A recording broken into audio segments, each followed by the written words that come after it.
Naalala ko na naman, guys.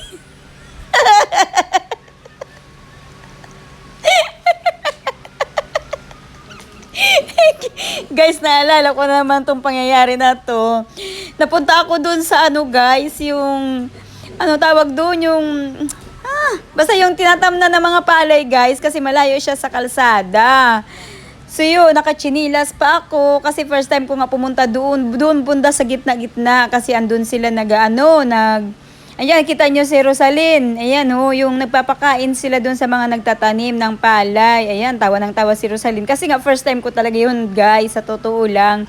Lagi lang akong dumadaan dyan sa kalsada na yan pero hindi ako pumupunta dyan sa gitna. Tapos di na yun, naglakad na ako papunta doon, nakachinilas ako, guys.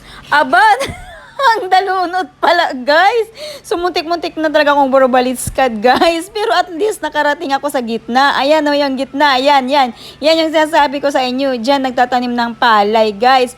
At yun. Alam nyo, guys, ang hirap-hirap ng pagtatanim doon. Kasi sila, mano-mano sila, guys. Tapos yung tractor doon, nag-iisa lang. Tapos hiram-hiraman pa sila. By schedule pa. Minsan sira pa. Minsan alam mo yung nahirapan talaga sila magtanim, guys.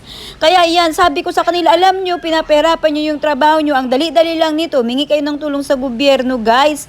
Yan yung sinasabi ko sa kanila. Hingi sila ng suporta sa gobyerno.